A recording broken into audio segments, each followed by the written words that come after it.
Hi, my name is Lana Maddie. I'm a singer-songwriter and producer and Twitch streamer, and today I wanted to show you how I live loop using Ableton, the Push-to controller, as well as this AKAI LPD8. Just because this is how I do it doesn't necessarily mean that it is the right way to do it. There are lots of different ways to loop using this software, but this is the way that I do it, and I hope that it can help you also learn how to loop or improve your skills using these tools or similar ones. All that being said, let's just jump right into it. Oh, this is going to be a really long video, so I've put some time code in the bottom, so if you want to just jump around and skip through, you can do that. Okay, now we're just going to jump into it. Let's go. First of all, I wanted to give you a little look at what my Ableton session looks like. I have a whole bunch of instruments preloaded, a couple of different MIDI instruments, as well as multiple tracks for acoustic guitar and electric guitar. I also have 2 return tracks that have the Ableton Looper plugin on them, and then I have my vocal tracks sending to those tracks. So instead of having the looper directly on my vocal tracks, I have it sending over there so that it's always ready to receive a loop.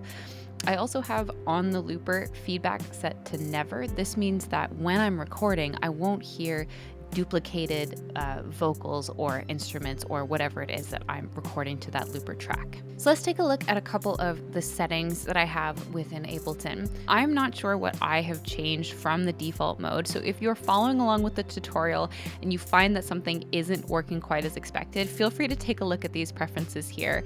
Some of the important ones, we have count in set to 1 bar, which means that when you press record, you'll also get 1 bar of lead in time before it actually starts recording. We don't have anything exclusive as far as arming and soloing is, and we have toggle as our default launch mode. So if you are noticing that something isn't working right, feel free to take a look here and make sure that everything matches up.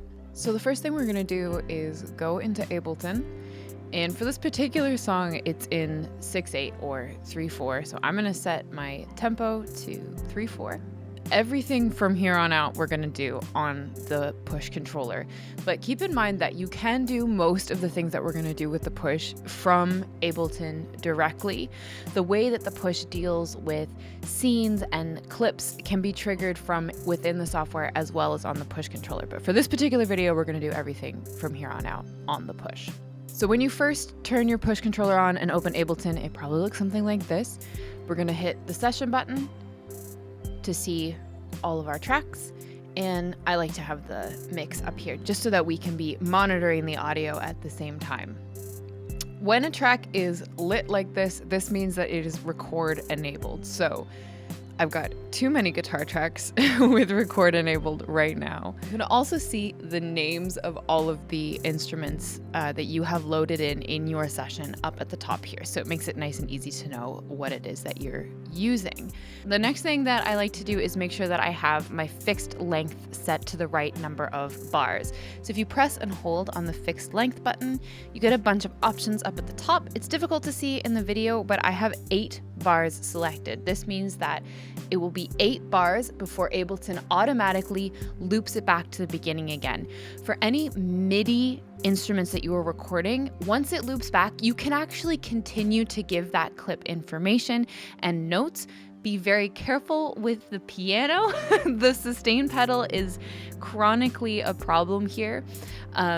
But for any audio clips, so voice, guitar, instruments, etc., it will stop the recording for you after the fixed length time. The next thing I would normally do is tap my tempo at the top. It's really awkward to do from the position in which I'm sitting right now, so I've done it in advance, but you could tap the tempo up there and then hit the metronome right beside it.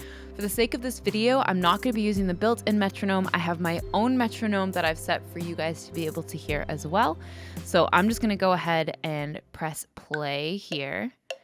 So any of these buttons here will actually start Ableton playing, but what you're playing is every clip that is in this row.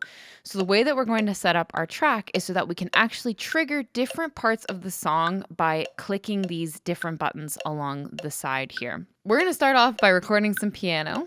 So I have my piano instruments in a group here just because I like to be nice and organized. We're going to press and hold here to record enable on the piano that we want. Now, because of the Ableton settings, where we've said that we want 1 bar before it starts recording, we know that we can press record, meaning we can click any of these clip spots here in between the emphasized tick in the metronome.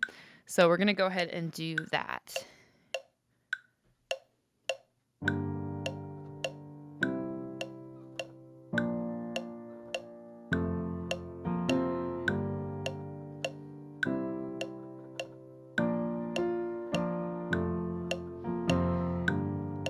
So for piano, I like to race over and double click that record button so that it stops taking in MIDI information for that clip. We're gonna press and hold to turn off recording on the piano track.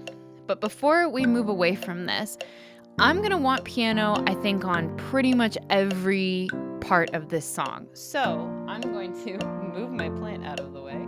I'm gonna press and hold duplicate, and then move this track down. So now I have 4 versions of this track, and I know that I can do everything crossed arms, so that's a fun fact. We're gonna now close this group, and we're gonna move over and add some bass. I don't think I'm gonna want bass for every single track, so I'm gonna add it to this second layer here.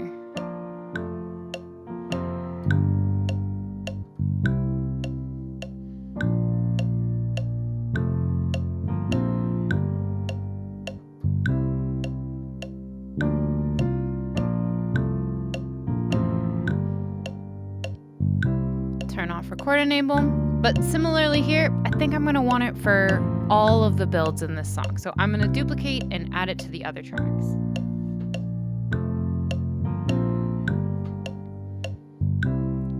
Next, we're gonna do drums. So I have a couple different drum tracks similar to piano. I've just grouped them all together here. I'm gonna use a custom kit, but this would work for no matter what kit you're using. If you press this button here, we're gonna hit note. It's gonna take us to our drum view. Normally it looks a little something like this with a nice full kit, but because I'm using a kit that I've made, it's a mess. But I know where everything is, so that's okay. When we're ready to record, we're going to hit this record button twice. The first time is going to enable record on the track that we're on, and the second time is actually going to start the recording.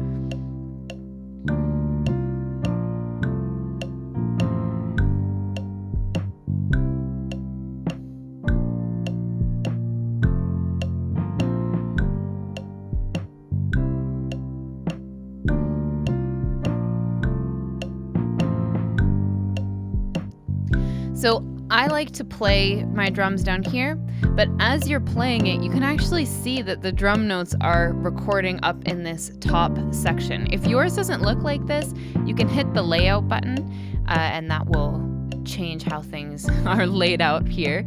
Over here, you can see this red little dot is moving through. These are actually the bars in your song. So each of these is a single bar, and you can see this is moving through as the tempo goes.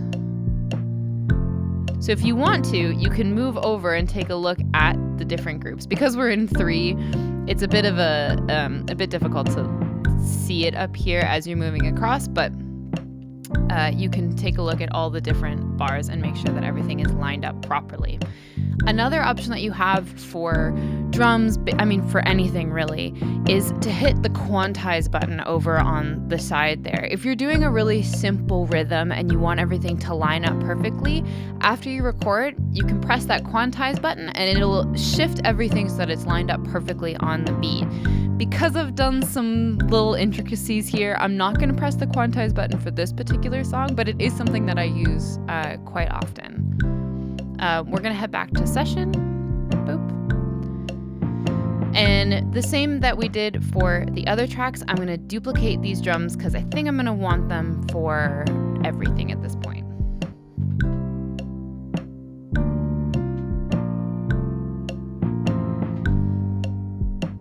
So you can see currently we actually have 2 different clip groups playing at the same time. So each of these is your clip group.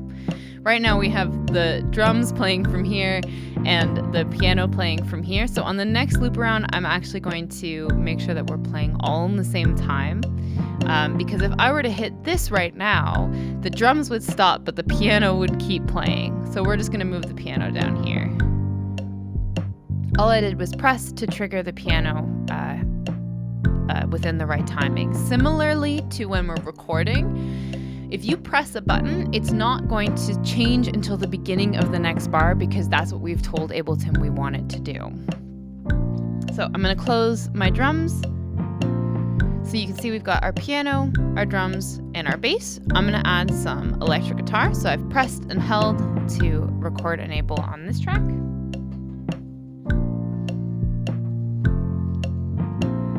The nice thing about knowing that it's not going to record until the beginning of the next bar is when you're playing real instruments like guitar or piano or bass or whatever, it gives you time to get your hand from here to your instrument. So we're just going to wait for the next loop around.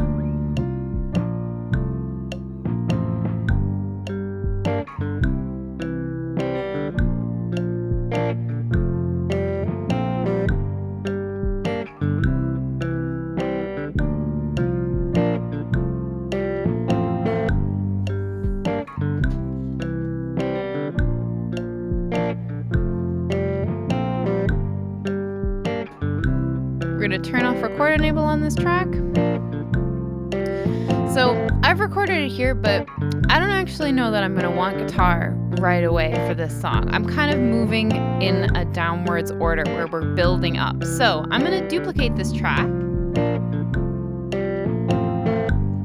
And then I'm actually going to delete the one from the top up here.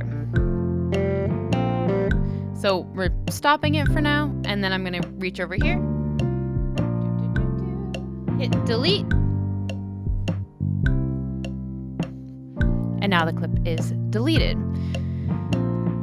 I'm not really sure what we should add on this final track here as like an extra build. So we might just end up using these top three, but it's always good to have space. If you hit your page button here, we can actually see that we have a bunch of other instruments. You know what? Let's add some cello. So we're gonna open up, I have a strings group here. We're gonna open that up. I've got long strings and short strings. So we're gonna use long strings. If you don't want to page all the way over, you can also use these buttons here just to navigate your session. So I couldn't remember where I wanted these. So let's put them on this last bit here so that it'll be part of our biggest build.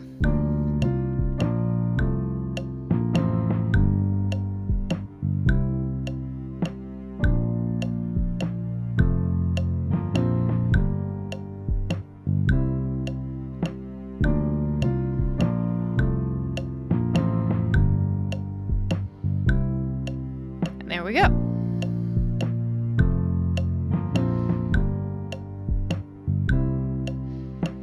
So next up, I'm going to record some vocals. We're also going to stop this cello for the time being.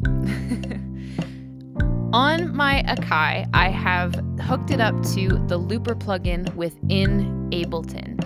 And the way I've done this is I've got the blue plus sign, play, stop, and clear. So I'm going to hit clear on both of these because I'm constantly paranoid that there's going to be something left over there. This is a bit of a trust exercise because you can't see the plugin at the same time as you're using it here, at least if you're doing it the way that I'm doing it. I'm going to open up Ableton so that we can actually take a look at the looper plugin at the same time.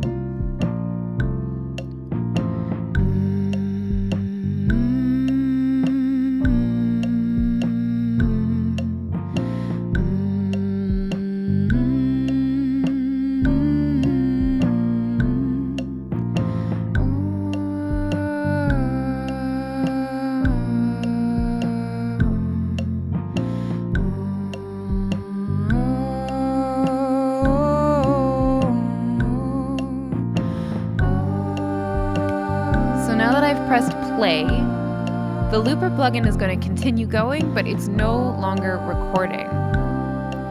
I've also mapped on my AKAI. This is my volume button for my loop. And this is my volume button for the other loop. And then these are their reverb settings. I also have my voice reverb programmed to this little button here. I just found it convenient. Something else to note about the looper plugin, it does work very similarly to a hardware looper, but with a couple of nice Ableton tweaks. So it's also not going to start recording until the beginning of the next bar, and it's not going to stop recording or stop playing until the beginning of the next bar after you hit that button. Exactly the same as the rest of the buttons. However, it isn't going to work with the fixed length unless you've set that within the looper plugin. So you can see here that it does say record X bars. I just like having that flexibility to record more or less, and you do have to set it specifically within the looper plugin. It isn't hooked up to the fixed length within the rest of the song. So I just set it to X bars so that I can press that record button a second time and it knows to trigger the next loop.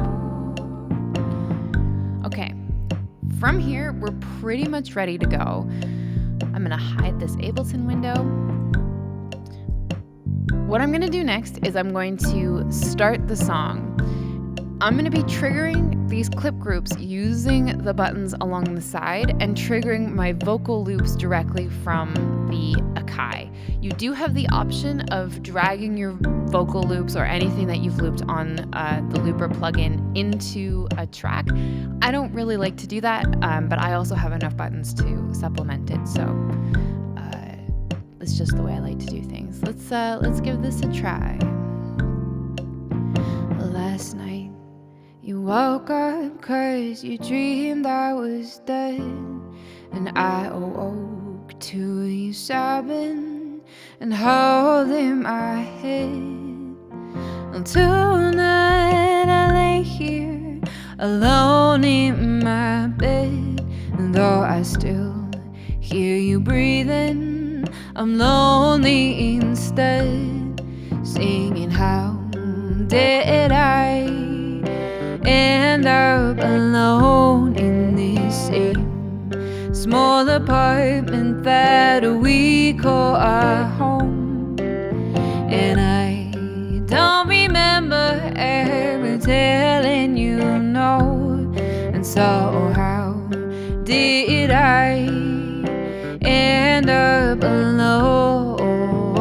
How did I end up alone in this same small apartment that we call our home? And I don't remember ever telling you no, and so how did I end up alone?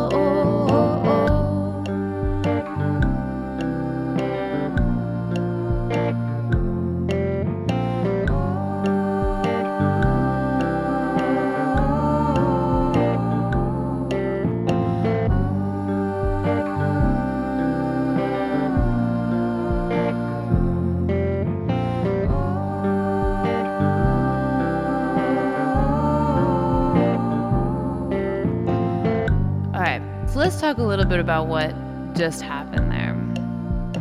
I'm also going to turn off the metronome for the sake of this conversation. All right.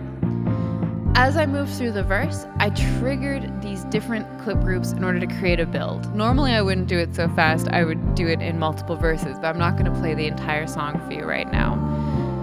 I also triggered my second vocal looper plugin to record the chorus. As soon as the chorus was done, I decided I wanted to add another harmony to it. I pressed the record button again. This again is triggering the little blue plus in the looper plugin in order to record a harmony on top. When I was done, I pressed stop and I pressed play on my other previously recorded vocal loops. This is really it. You can add as many layers as you want as you're looping. You can add more vocal loops, more instrument loops. You can also loop everything through the looper plugin, but it doesn't give you as many options as layering them across in different clip groups like this. For example, I don't have to play all 3 of these clips at the same time. If I want to do a little breakdown thing here, we can stop this and this.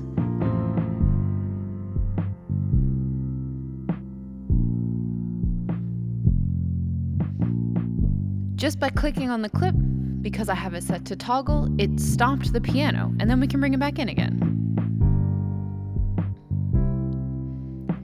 You don't have to layer things in clip groups. You can even just make one long string and then trigger them individually. This is just a bit of a faster way to do it so that you know in advance exactly what's going to be triggering. But if you want to just go freeform, you can do that as well. So this is generally how I loop pretty much everything.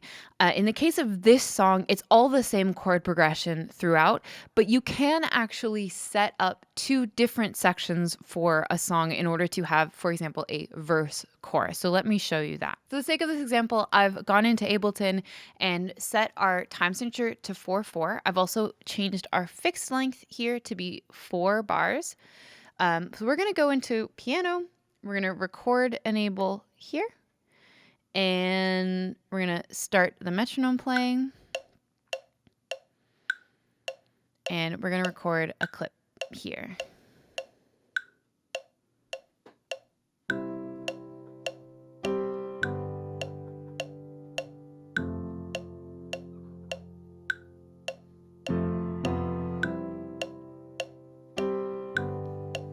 Mad scramble to make sure that the sustain pedal doesn't overwrite things.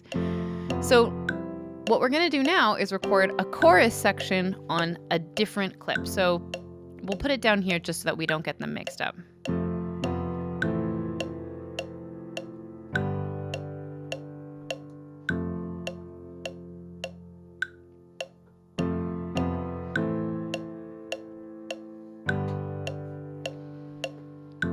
And then we can switch back to our normal verse section. So the same way that we did when we did the last song, you can now add whatever other elements you want along that same clip grouping for that other chord progression. That way you can just easily switch back and forth between the 2 or however many you want for different builds and different situations, but you don't have to be locked into only looping things that are the same chord progression over and over again, which is something that I felt limited to with hardware looping. Even if it's not necessarily the case, it is something that I felt was a little bit odd, whereas with software looping you have so many more options in order to, have a bridge section planned in advance. Thank you guys so much for watching. I hope this video was useful to you. Please let me know if there's anything else that you would like to know or any questions you have. You can leave in the comment section, and if there's enough of them, maybe I'll do another video going a little bit further, the next step in depth for perhaps like cleaning up MIDI clips or fixing, sustain pedal issues, adding instruments, etc. Best of luck. I know that you can do it. Enjoy, have fun, keep making music, and I will see you soon. Okay, so here we are in Ableton. The first thing that we have to do is clear our throat and hate ourselves. Oh my God. Okay.